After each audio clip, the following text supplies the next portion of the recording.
Yeah, so my topic, as I had put on LinkedIn, is a little different from what we often hear, especially in project management, clinical trial management, in terms of, where folks would say failing to plan is planning to fail.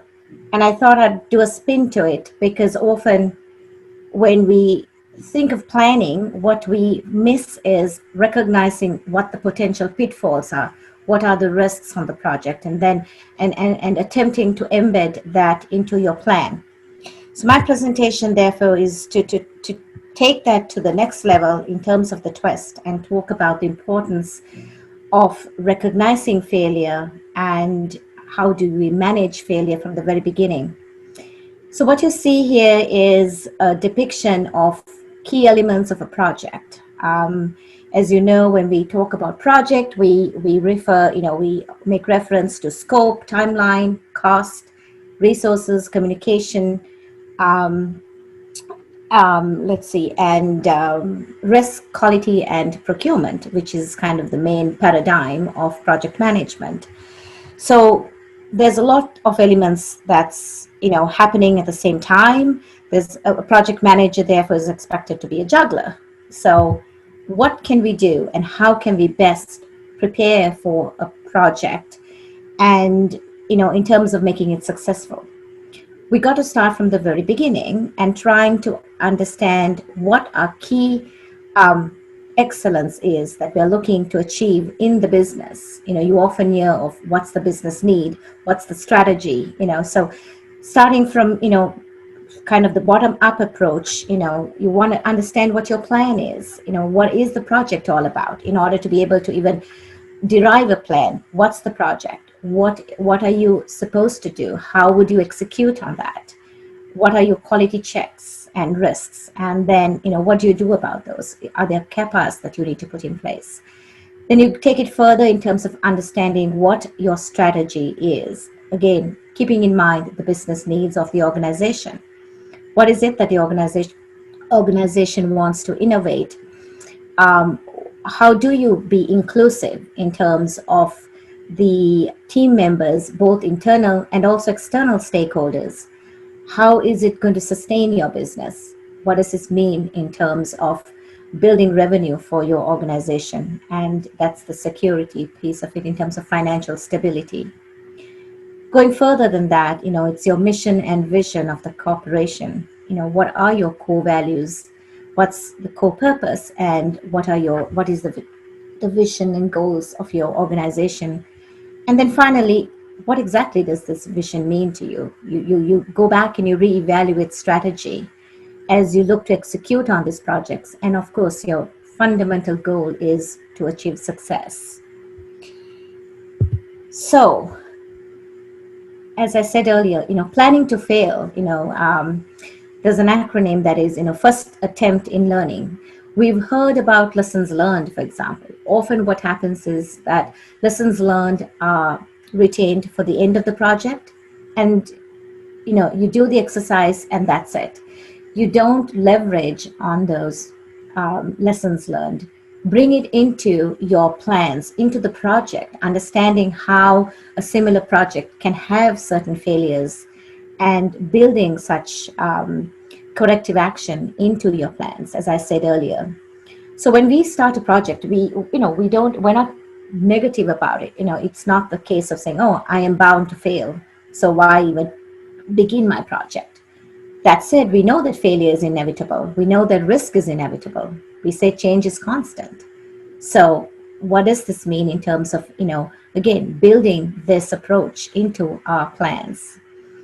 So we've got to prepare for such failure at the very beginning. Again, we've heard the buzzwords like being proactive rather than reactive. That is so true, in terms of understanding what your lessons learned is, what is your potential failures, and building that into all of your plans. I can't emphasize enough in terms of planning. It's not a boilerplate template that you push out for your project. It is a well thought out plan. It's a plan that embeds the potential risks and failures and how can you mitigate them. Acknowledging the failure and put it into perspective. That's exactly what I just said, which is, putting anything that you identify, that your team members identify as potential failures, and how do you put that into perspective. You want to look for root causes. You don't want to take a failure or a risk and just put a band-aid on it. You want to be able to understand. We've heard, fishbone analysis. We've heard other, from project management. It is important, therefore, to understand what is the root cause of any potential failure on your project. And it does not, it's not healthy to pass blame. It is, the mantra in terms of we are in this together is actually true. No one team member plays a lesser role than the other. You want to seek help, whether it's coming from internal or external. You want to be able to raise those alarms. You want to be able to get assistance, in terms of understanding what these pitfalls are and how would you address it. Does it mean, financially? Does it mean having contingency planning in your budget? Refocus efforts and take action. Again, refocusing efforts in terms of whether it's resourcing, whether it's your plan, going back to the drawing board, understanding how could we do things better. At the end of the day, you want to be able to come up with a robust plan that you can maintain budget, timeline, and preserve quality of your project, keeping scope as well in check. So you want to be able to take action on that, and then of course be prepared. Be prepared meaning, yes, you're planning proactively, but there's always going to be, failure is inevitable, risk is inevitable. So you're going to have to be reactive as well. And so why do projects fail? Again, it's the failure to set and manage expectations. We often have assumptions, we have constraints, but do we communicate those constraints and assumptions and expectations to everyone, internally and externally? Poor leadership, and by poor leadership, I mean often what happens is, leadership is so very keen on executing on a project that they just don't want to spend time planning, and that's where this actual phrase came upon, which is, failing to plan is planning to fail. And it's not where you want to put your cart before the horse, because you really have to take time and plan. And, at the end, it's going to save you time, it's going to save you cost, and it's going to keep your project in check.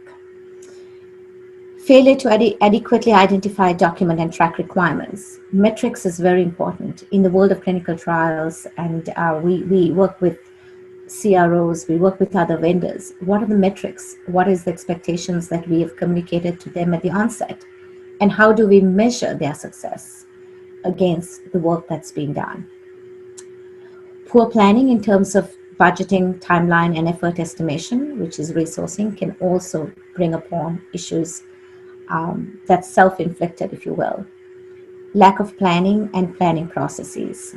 Again, as I said earlier, it is so important to take time to plan and not just push a piece of paper and have someone sign it, but really understand your project and plan accordingly. Communication breakdown, another pitfall of projects where things are assumed and nothing is communicated to the rest of the team, to the rest of the organization. We talk about having small celebrations. It's important. It's important to have, celebrate your small successes. It's important to identify your risks early on and not be afraid to raise the alarm if you have to.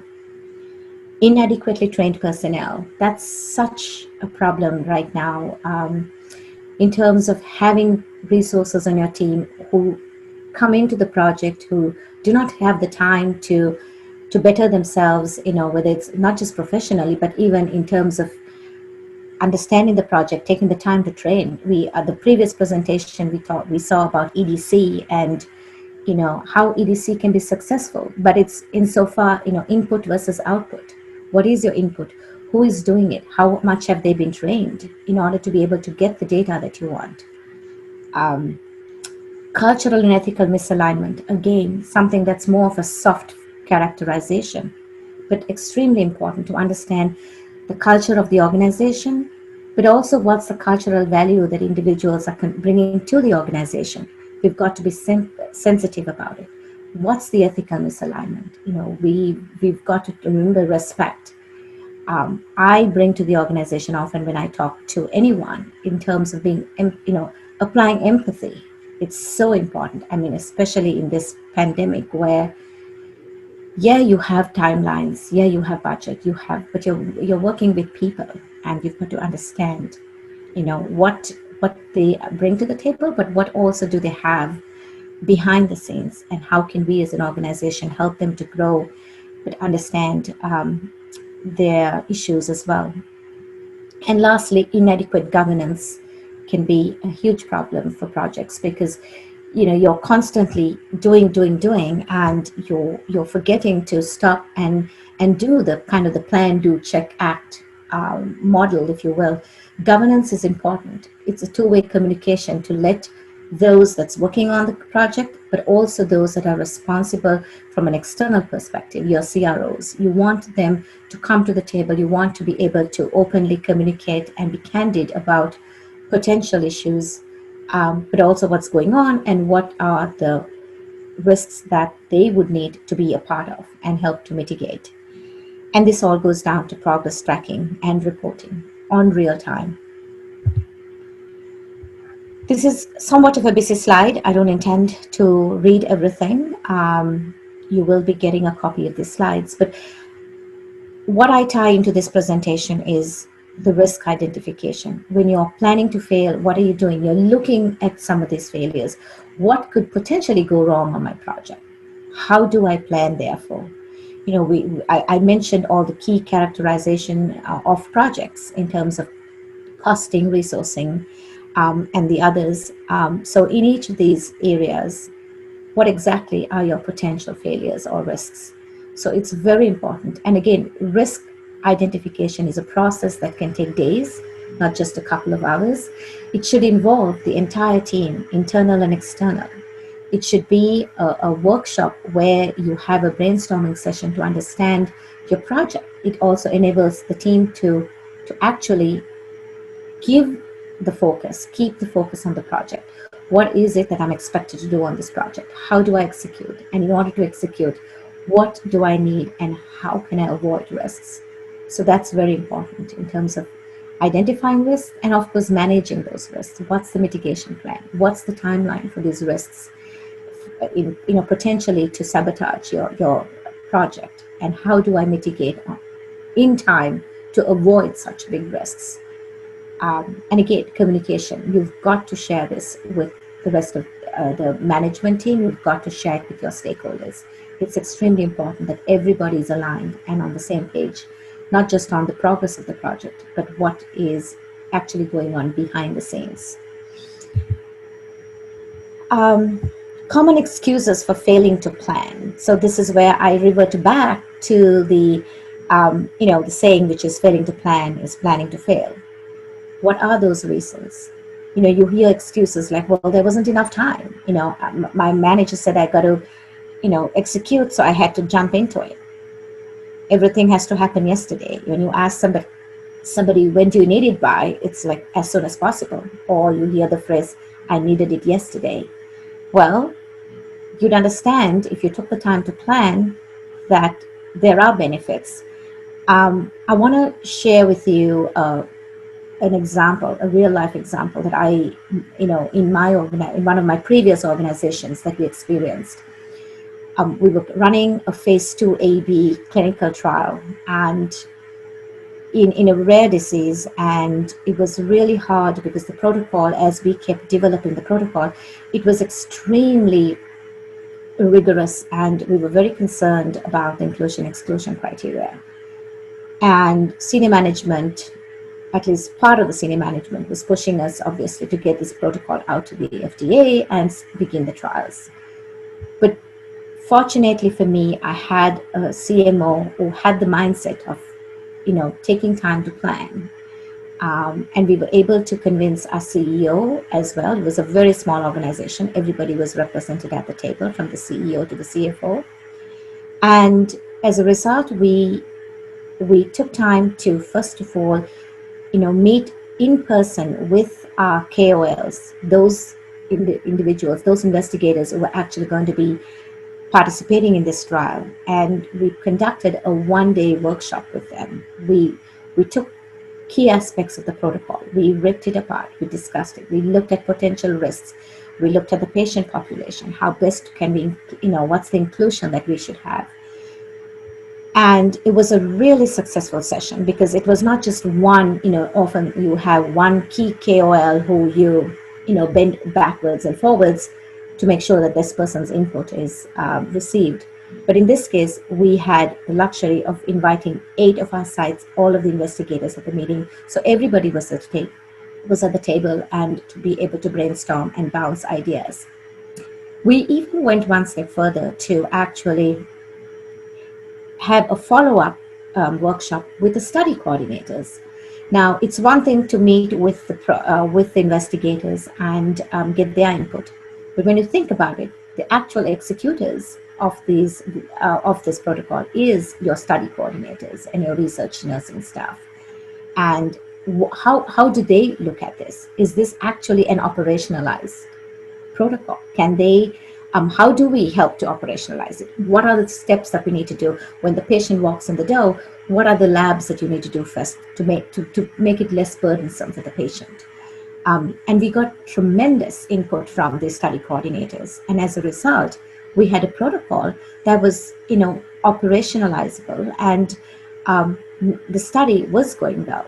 We had good enrollment, as well as it was a lot of commitment on the part of the sites because we had included them from the very beginning.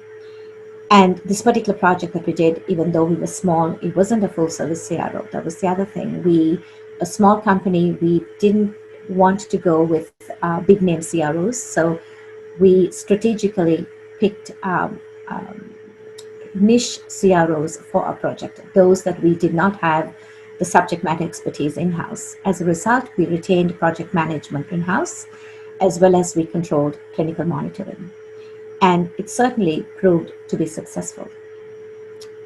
Going back to the topic here on the slide, often you hear, oh yeah, it's a similar project, so why would you stop to plan? Just why don't you recycle the plans that we used on project A for project B? Again, no, it's not the case. Going back to understanding what your pitfalls are. No two projects can be alike. There could be synergies. Yes, you can be efficient and recognize and identify those synergies, but you can't rely 100% on using those, the plans for one project to another. It's not a one size fits all. And lastly, you hear, oh, it's a small project. Why do you want to spend time? No, every project, if it is going to bring revenue, if you want it to be successful, you've got to take the time to plan. And that's important. Planning will take a longer time than the actual project. Yes, perhaps, but again, in the long run, how do you measure success? And achieving that success is probably more important. So what is planning then? So we've heard about ensuring that you meet the goals, the vision, the mission of the company. You want to analyze and understand. We talked about communicating and alignment from your stakeholders, senior management, alignment from, as I mentioned in my example, alignment with your subject matter experts, but also your stakeholders in terms of how you would conduct a trial. Adjusting the project management golden triangle. We've seen it in books in terms of scope, timeline, cost, and quality, and bringing everything else into the mix. How do you, keep everything in alignment? Creating a dynamic roadmap and not just converting a list of tasks. So that's exactly what I said when I made reference to not using a boilerplate for your plan, but actually having a dynamic roadmap, understanding your project, and building that plan accordingly. Again, your plan is not your timeline. Your plan is not a static Gantt chart. Finally, what if situations? We often on my projects, when we do timeline building, we've got plenty of what if scenarios. What if this? What would my timeline look like? What if in this scenario? What would my time? We try to base it at least not just on one, but on worst case, best case, but also the probable case. What's that middle ground? where do we land ultimately? Um, so why do projects succeed? I give you an example in terms of recognizing the importance of having input from your stakeholders, importance of including the inclusivity part of not just your key opinion leaders, but also those that actually have to operationalize your protocol. Bringing them at the table and understanding how best to run your study. So project team and end users, you often we have a lot in terms of understanding what the patient needs. What is the patient looking for in this whole treatment plan? You talk to patient advocacy groups, you bring them to the table. It's extremely important to understand who the end user of your project is. Project lead had full backing of senior leadership. As long as you have the backing of your senior leadership, you can continue because there's alignment, therefore, and you can continue with your project, not feeling as though you've been held back. Your specifications were clear from the onset. You have no scope creep, a limited scope creep because of clearly defined expectations and specifications. Communication, not just between the project team and cross-functional leads with internally, but again externally. And expectations were realistic, and there was nothing overly optimistic about what could be achieved. As I said, it's not what looks good on paper; it's what looks realistic on your project. So it is not just the worst case scenario, not just the best case scenario, but what's the realistic scenario. And so my last slide is what's the key takeaway from this presentation? Because we usually feel that everything will go according to plan, we don't pay nearly enough attention to potential problems and fail to account for them in our plans. And to me, this is planning to fail. And with that, I welcome any questions. Wonderful. Thank you again, Tina. And I do see a hand up from Shinde. Shinde, if you have a question, please type it if you can for Tina. Yeah, I think the point that you mentioned about outsourcing to large CROs like Praxil and PRA versus smaller ones, you did have a point over there. And in our program, we do have quite a few small CROs that are participating. So if anybody's interested in connecting and hearing about, how they can assist pharma biotechs, feel free to let us know. So it looks like Shinde is unable to type her question, but once she gets around to Tina, we'll forward you her question via email. Absolutely. I'll be happy to respond. And like I said, I'm sure these slides will be made available to all participants. Exactly, yes. And all the sessions are being recorded very soon. By next week, we'll have them uploaded on our YouTube and LinkedIn page. So you can definitely share with your team. And yeah, make sure you follow our pages and like it as well. Thank you so much, Tina. No worries. Thank you.